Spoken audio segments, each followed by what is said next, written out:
Good morning. Can everybody hear me? Okay. So thank you, Robert, and thank you to the Alliance for having us here this morning. I'm very honored to be part of this AFSCME Power Hour this morning for you guys, and honored to share this presentation with my colleagues here today. Yeah, I'm Michael. I'm a lawyer with AFSCME, and if you look at this picture here, this is a picture of me and Sharon Levine, who Robert said everybody knows, so I don't need to tell you who Sharon is, but our lead bankruptcy specialist for the Detroit bankruptcy, and has worked with a lot of you on other cases, with a bunch of cameras around us. So it's weird that, it's not often that a pension issue or retirement security issue attracts a bunch of cameras, or local and indeed national media, or the public's imagination. But of course, when Detroit went into bankruptcy, that's exactly what happened. So I was asked to come here today to sort of do a review and sort of set the stage for further conversation about public sector pension issues by talking about what happened in Detroit. So what happened in Detroit? Well, as Ernest Hemingway said, bankruptcy starts gradually, and then all of a sudden it's right there in front of you. And that's how it happened in Detroit. And if it happens again, or as it happens again, that's how it will go down. So it's really important to look for the early warning signs. So for example, if a municipality or a state that you work with suddenly hires Kevin Orr, that's a good sign. If your state that you're working within or that you're watching passes some sort of financial crisis or financial emergency type of law, where emergency managers are appointed, or the possibility for emergency managers, that's a warning sign. So these kinds of things happen first, and then bankruptcy may happen down the road. But it's gradual, and then it's sudden. So how did we get there in Detroit? Well, there was a perfect storm of factors that allowed Detroit to happen. First, from the 1950s going forward, you had pretty stark demographic shifts in the area. You had a lot of white flight out of Detroit and into the suburbs. You had the deindustrialization and the offshoring of factory work, which we're all familiar with. You had some mismanagement in the auto industry, which of course Detroit depends on.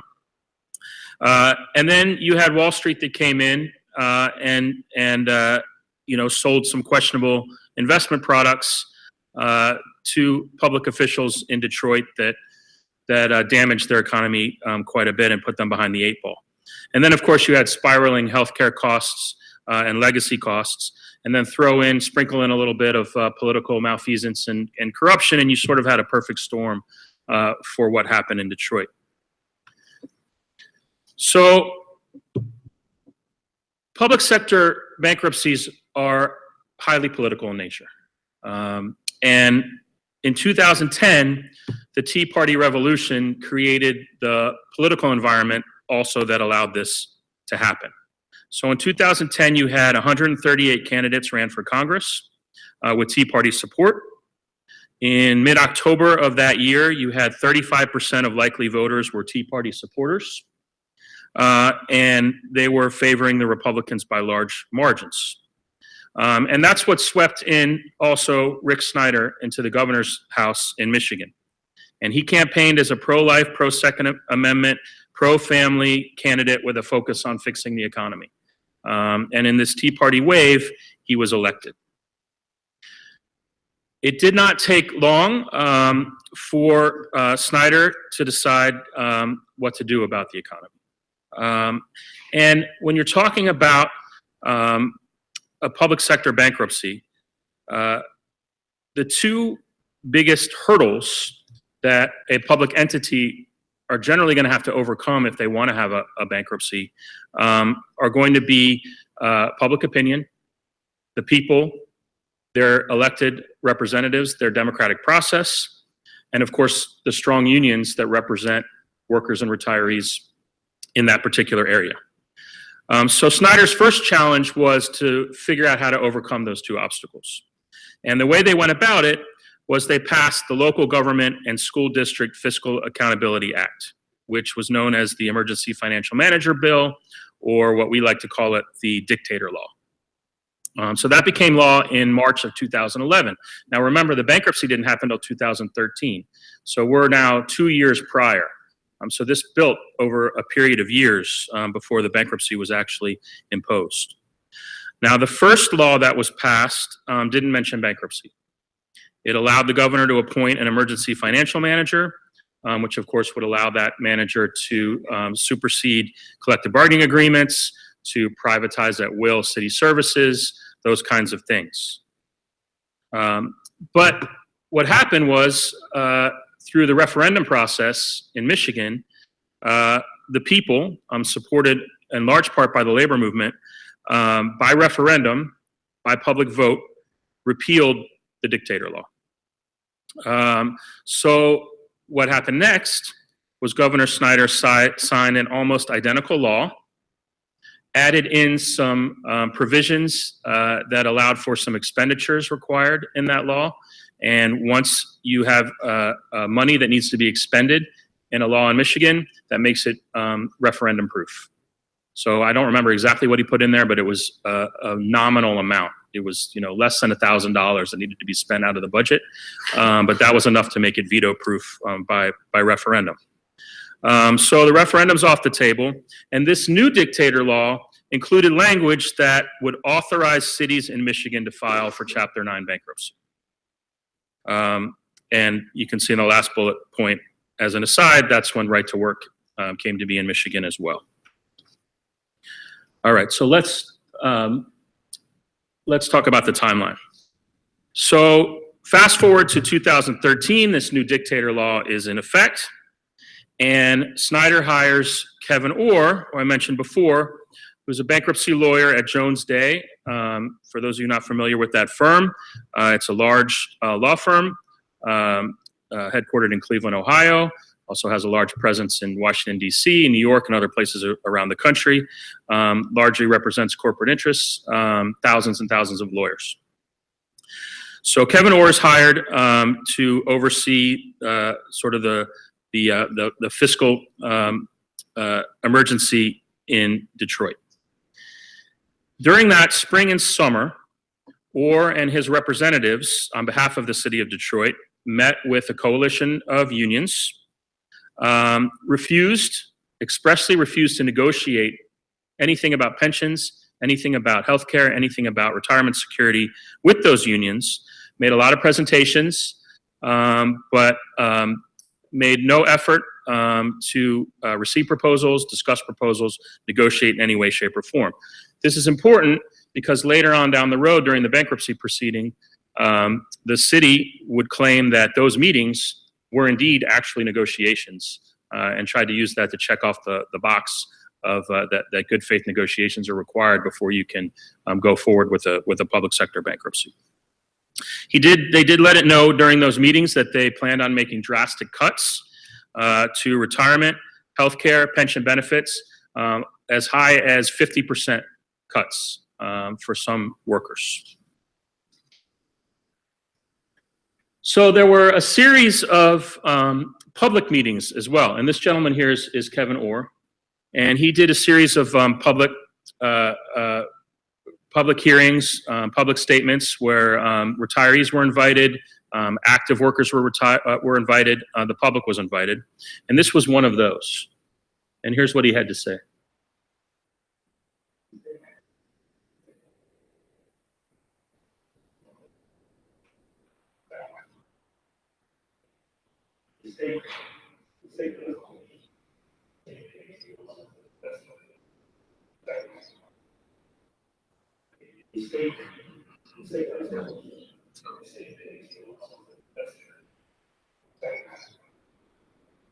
Okay, he didn't say that 3 times, but I figured for emphasis, right? So it's curious that he would go in front of the public and say, don't worry, we're not going to touch your pension, after, a few days before he had met with the unions and said, we're going to cut the pension by 50%. So, we can only speculate why he would do that. I don't know if he had a moment of truth. I don't know if he was worried about there being unrest, if he didn't tell the public, don't worry about your pensions. Or maybe just the lawyer in him couldn't help himself, and that was the law, so he stated the law. But he did. And he was right when he said that. The Michigan Constitution says that accrued financial benefits of each pension plan and retirement system of the state and its political subdivisions, meaning Detroit, shall be a contractual obligation thereof, which shall not be diminished or impaired thereby. So the Constitution was very clear, the state Constitution. And because the state Constitution was so clear, there were lawsuits immediately filed when it was clear that Detroit was headed down the road towards impairing those pensions. So there were 3 lawsuits filed, one by AFSCME, one by UAW, and one by the Detroit General Retirement System. All included retirees in those lawsuits as plaintiffs. And the state court judge ordered that any bankruptcy filing would be illegal in violation of the state constitution. So far, so good. However, as this was being argued, and literally minutes before the judge put her ink on the paper saying that this would be unlawful, or requested Snyder to authorize the bankruptcy, and Snyder did so. So there was literally a window of minutes before this would have been unlawful. But within that break, the court literally took a break and asked everyone to come back, in 15 minutes, 30 minutes. And during that break, that's when the bankruptcy was actually filed and authorized. By law, once that happens, there's an automatic stay. All litigation is stayed in the state courts, frozen. And so that decision by the state court judge had no effect. So now we're in Chapter 9 bankruptcy. So what does that mean? Well, what it means first is that there's going to be committees. Just like in a private sector bankruptcy, there are committees that are going to be formed and meet to negotiate the terms of the bankruptcy. So in a public sector bankruptcy, hopefully you get a retirees committee. And the retirees committee is formed to negotiate over retiree benefits and represent the retirees in the court-ordered mediation to come. So AFSCME, UAW, other unions in Detroit worked very hard to make sure that they were on that committee. And we'll talk a little bit more about that in a moment. But that's the committee that did the hard work of negotiating the deal that was eventually reached. Meanwhile, the litigation is continuing over the actual bankruptcy. Creditors filed objections to Detroit's eligibility for bankruptcy based on the state constitution's protection of the pensions, among other things, based on the city's refusal to bargain in good faith. And AFSCME, having the most retirees and the most actives in the city of Detroit in the public sector, took the lead in this litigation. So Sharon Levine was the lead bankruptcy counsel, and I served as our in-house counsel, and Tiffany, of course, was there on the ground leading a robust communications effort that she's going to talk about in a moment. And then we had Steve Kreisberg from our research and collective bargaining department, which Ryan's a part of, there on the ground to negotiate. All right. September 19th, 2013, Judge Rhodes, who presided over the bankruptcy proceeding, allowed about 50 Detroit citizens to appear before the court to state their opposition to the bankruptcy.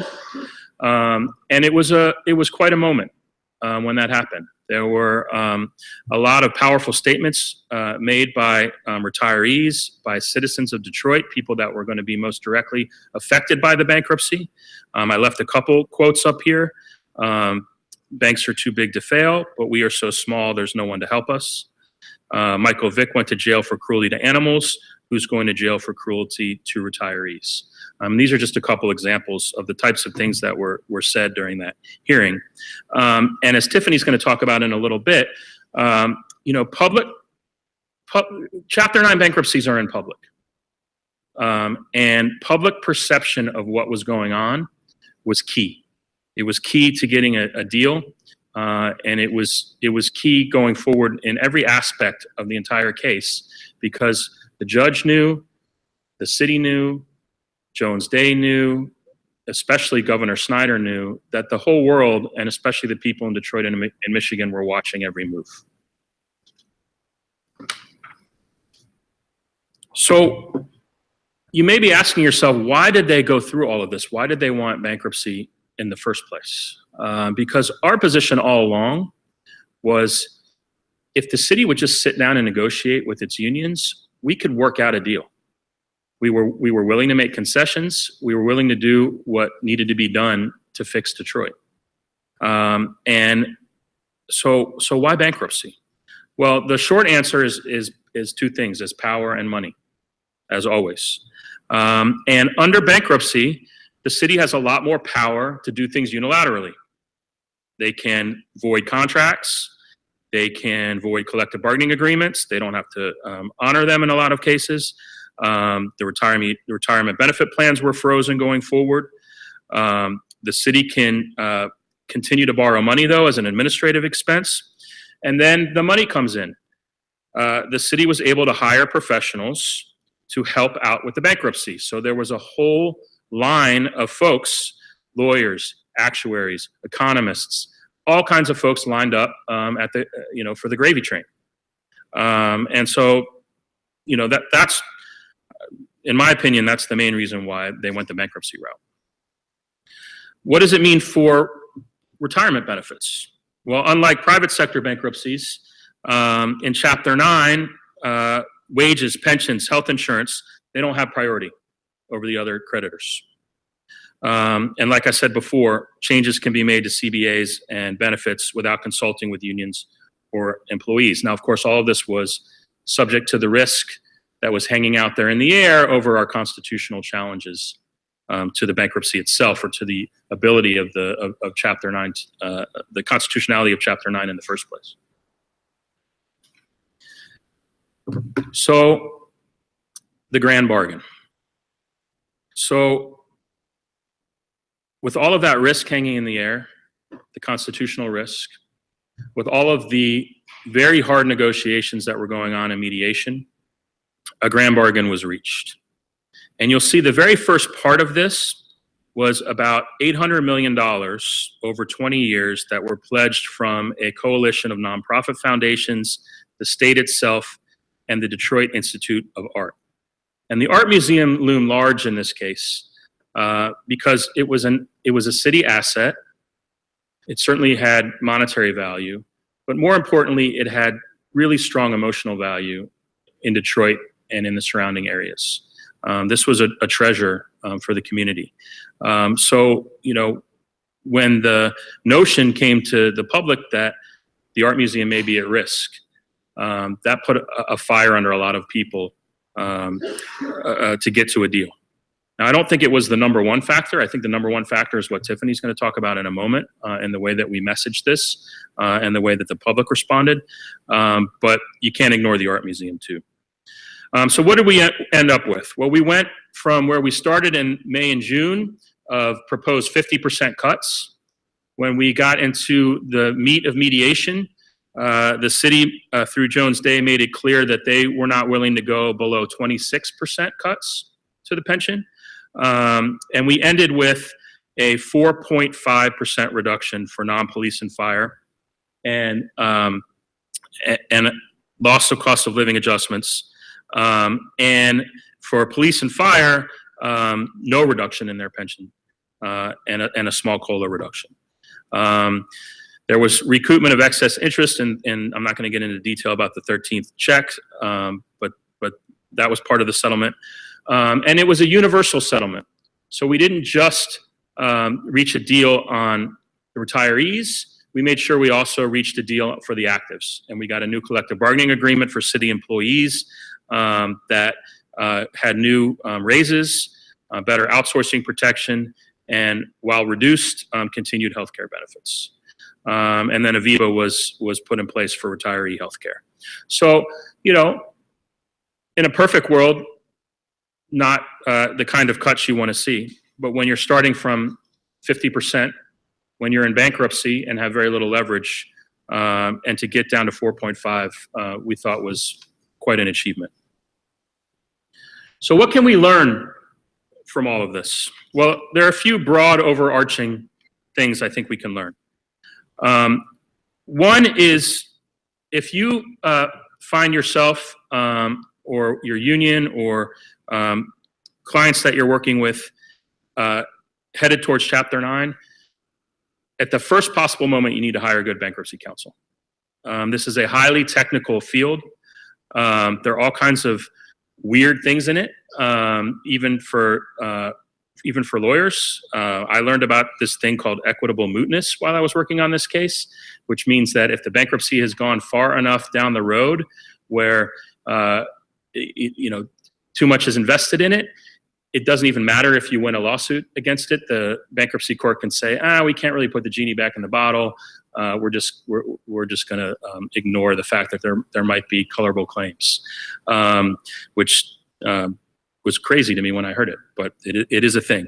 And as all of you know, the bankruptcy club the bankruptcy world can be quite a club. And if you're on the outside of that club, you're going to need someone that's on the inside to help you out. So number one is make sure you get the help that you need. Number two is you can't negotiate a deal if you're not in the room and at the table. Goes without saying.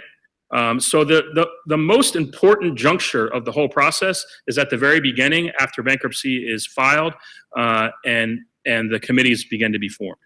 And if you don't get on that retirees committee, if you don't get your union on that retirees committee, you're toast.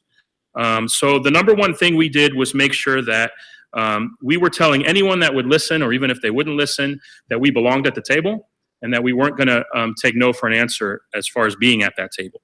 Everything we said, anytime we said anything in public, anytime we put anything in writing on a public pleading, we always started with, we represent between 40 and 50% of the retired non-uniformed employees in Detroit, and we represent about 70% of the actives. We belong at the table.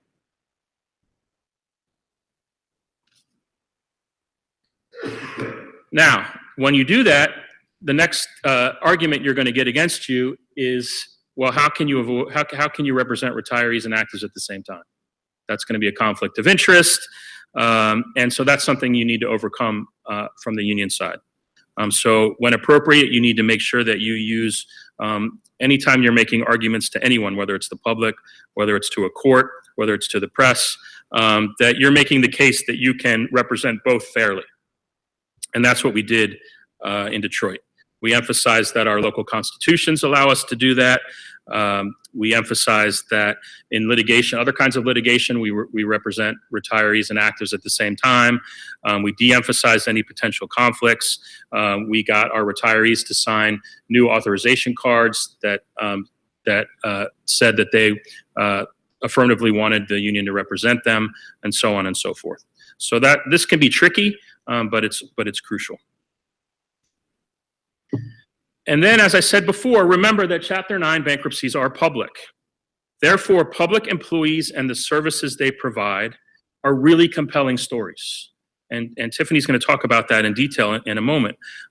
But, you know, the politicians involved in public sector bankruptcies put their reputations and their careers on the line when they decide to go down this road. So you can use that as a leverage point. So all of the forces that you have to bear, not just legal, but communications, organizing, research, collective bargaining, political action, you know, all of the resources that you have to bear can be used in a Chapter 9 bankruptcy. And one big example of that in Detroit was, I'm sure that Governor Snyder was not happy that he had to be deposed. But he was deposed. He was asked questions under oath, and he was actually relatively frank. You know, politicians don't like to be deposed. So these are the kinds of things that the public nature of a Chapter 9 can work to your advantage. Then just remember that once you're in mediation, it is coalition bargaining on steroids.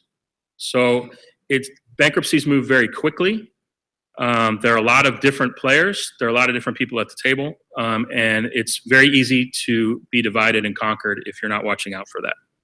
So a lot of work needs to go into your efforts to be strategic, to build alliances early and keep those alliances afloat. And then, you're gonna have to not be afraid to compromise.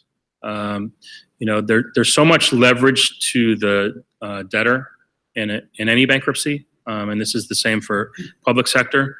So you do have to be ready to go to the table and reach a deal, and that's going to require usually some concessions or some compromises. So just a few numbers. This was back in 2013-14 when the bankruptcy was alive. You had about 23,000 pensioners. They were getting about $19,000 a year average in their pension. Their average monthly payout was about $1,600 a month. $160 million in wages and benefit concessions had already been negotiated by Detroit's unions over the several years prior. And at the time, only 4% of the Detroit budget was actually going to pensions.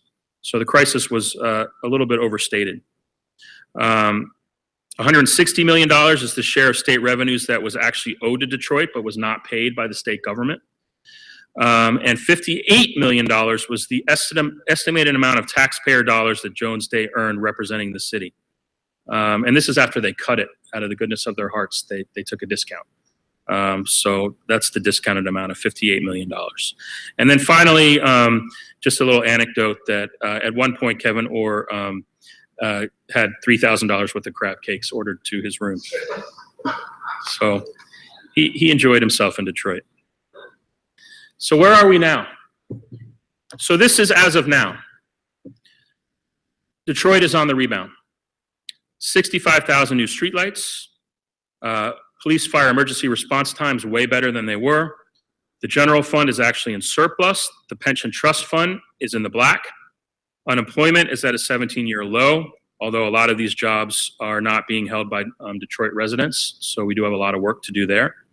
And there has been a lot of increased private investment in the city. Now we have a lot of work to do there too, because a lot of it has been gentrification, and there's a few well-off areas in Detroit that are getting most of the investment. But all in all, there has been a lot of improvement. Now, did we need Chapter 9 bankruptcy to get there? Could we have gotten there without it? I think the answer is yes, if the city had been willing to sit down and negotiate rather than go this political route that ended up paying $58 million to Jones Day. But that's where we are now. So where are they now? The guy on the left is Judge Rhodes. Then you got Snyder and Mr. Orr on the right. So Judge Rhodes is retired from the bench. He was then appointed by Snyder to oversee Detroit's public school system, which he did for less than a year. During that year, he was very busy. He sold off quite a bit of the public school assets to developers and some nonprofits. Now he's back to doing what he likes, which is mediating, and he's doing that in the private sector. Kevin Orr is still at Jones Day. He spends a lot of time, I'm not sure if he's still eating crab cakes, but he spends a lot of time speaking to cash-strapped municipalities. He's now made a career out of that. He was hired by Atlantic City most recently and Hartford, Connecticut about their debt restructuring and possible Chapter 9 bankruptcy. So if this is to happen again in the near future, New Jersey and Connecticut may be two places that may be on the list. And then finally, we have Tiffany, and she's right here. So that's my segue into Tiffany speaking about our messaging. Thank you.